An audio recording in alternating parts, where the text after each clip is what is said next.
Hello everybody, welcome to my next video. This is July 31st, the final day of July, and I hit up the flea market today. Picked up a few interesting grabs for my collection. I thought I would pass it along and share it all with you guys. Got some interesting stuff here, at least to me anyways. So I'm going to start off with something here first. I was going to save this for last, but actually I'll just do this now.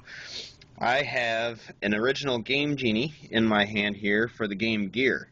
Game Gear being Sega's somewhat ill-fated attempt at a handheld system to compete with the Game Boy. It's complete, and I mean super complete. I was not actually intending on picking this up. The lady at the flea market pretty much talked me into it. It's in great shape. I mean, the slot's clean, the labeling is completely perfect, the switch is clean, the cartridge slot is clean for the game, as well as the adapter that goes into the Game Gear itself. The one thing that I found particularly interesting on this that compelled me to definitely buy it was this little door right here that opens. And on the inside, you'll see this little code book. This code book has all the Game Genie codes for all the Game Gear games. Apparently, these pages will peel out and stick like Post-it notes, so you could stick them into the back of the game cartridge so you could just look at it while you were playing and not have to flip through a book. However, what's even more interesting are the other code books. There are a total of, and they're a little hard to get out, there are a total of 4. These are update code books. As you can see, volume 1, number 1, all the way through number 4. Now, I did a little searching online and through eBay. Most auctions either do not have them or only has a couple of them. I never found anything that had all 4. I don't know if it went past 4. I don't know if there was 5 or 6. But anyways, there are 4 here, and they're complete. Little update books with even more codes. And these all fit nice and snugly into this little compartment right here on the Game Gear, or Game Genie, I'm sorry, for the Game Gear. Put it all away in there, close the little door, and it stays completely securely shut, and you can still put this in your Game Gear. Now let me go ahead and show you how this works. Hopefully I can do this with one hand. Here is the Game Gear, right here. So flip it over. Oh, take that game out of there. We'll show you that in a minute. So basically you're going to take this right here, which acts as basically what would have been a game cartridge, and you're just going to basically, like I said, one hand's difficult, slide it in there. And now you've got your Game Genie attached to your Game Gear, and then you would essentially just put the game in the Game Genie. Just like so. Super columns. And that right there is essentially the Game Gear's Game Genie. It does make it a little heavy, but wait till you see how much heavier this Game Gear is actually going to get in a few minutes. It's going to be absolutely ridiculous. Let's go ahead and unplug the Game Gear's Game Genie and set that aside for the moment. We'll leave this game here for the moment. Actually, I think I can put it back in there. Okay, so now, before I show you the monster adapters and all the doodads that I purchased, let me show you these 3 games we got real quick here. We picked up 3 Xbox games. They had a buy 2 get 1 deal. Essentially, overall, $6, $7, and $8. We basically got the games for $5 a piece. We paid $15. So we got Sims 2. We've got a game called Sneakers. I'd never seen it before, and apparently it was a Toys R Us exclusive game. You could only buy this game at Toys R Us. I'll have to check this out. And Outlaw Beach Volleyball is another game I've been wanting for the collection, and it still includes the bonus audio disc, still in its original slip. Everything is complete. I discovered today with a little online research that this cover is actually the first version cover.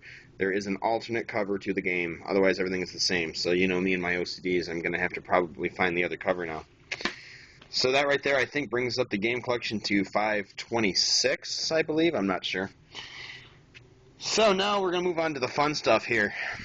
Okay, so in the box, I found a Sega Game Gear Power Pack, officially licensed and made by Sega.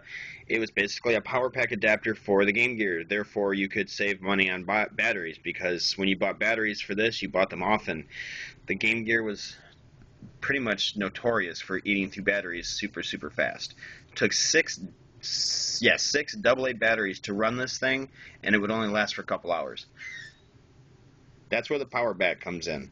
Now, the Power Pack was in the box with an adapter. I discovered, much to my misfortune, that the adapter is not even the correct adapter. It was just kind of crammed into the box. So I've been using my 32X adapter, which works perfectly fine, to charge up the power back. So here's the power back, still here, still complete.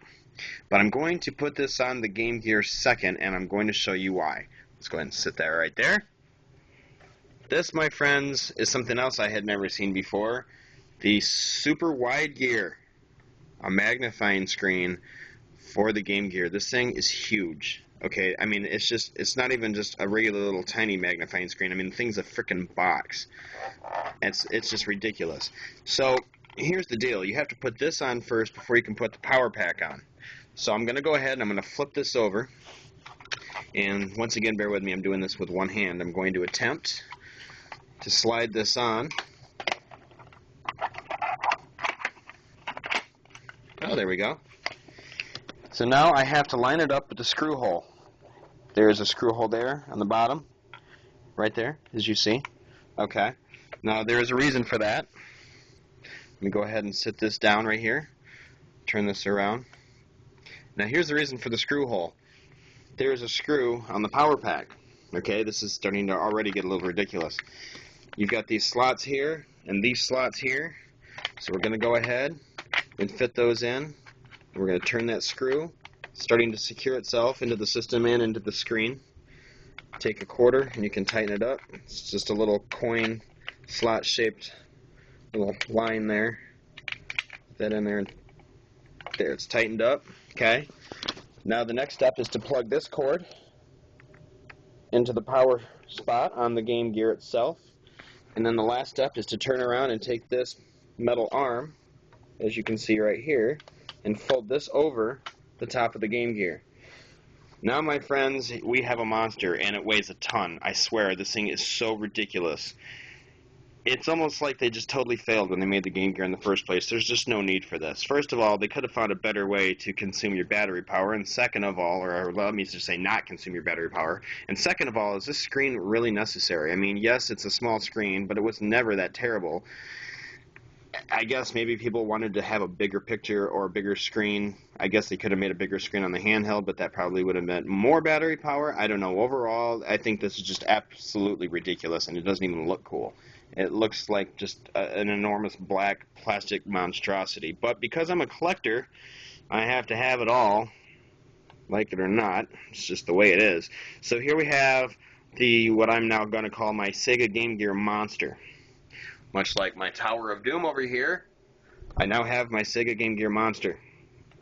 So with this plugged in, I did put some charge into it. With this plugged in, I will be able to run the Game Gear off the power pack without any batteries. And as you can see, the game is running. Sorry about the glare.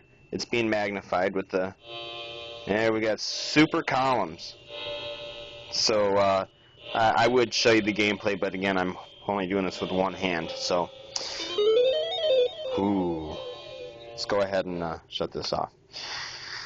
So there you have it, my Game Gear monster. I'm going to go ahead and sit him over here with the box. Like I said, I didn't get the right adapter with it, but I can charge it just fine with the adapter for the 32X. It's probably just a proprietary Sega thing. Alright, now I'm going to show you one last thing real quick before I end this video. I've been dying lately, been wanting to get some new hats, and if anybody who knows me knows that I have a lot of hats. And I haven't been able to find anything I've been wanting lately. So at the flea market, I found a sweet deal on some Superman hats. I found this cool red one. I found this cool blue one. I found this cool white one.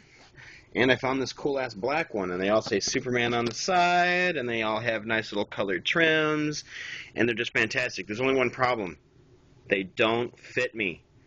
And all sales were final. So, Alex, you've just got yourself 4 brand new multicolored Superman hats. You're welcome, buddy. I hope you enjoy them, you old booger.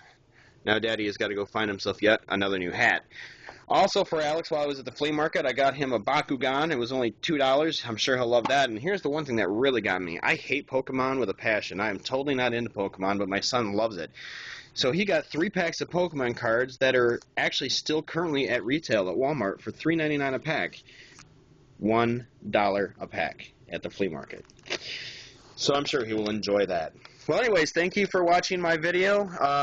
Add me to your favorites, subscribe to me, and thank you for watching. Have a good day.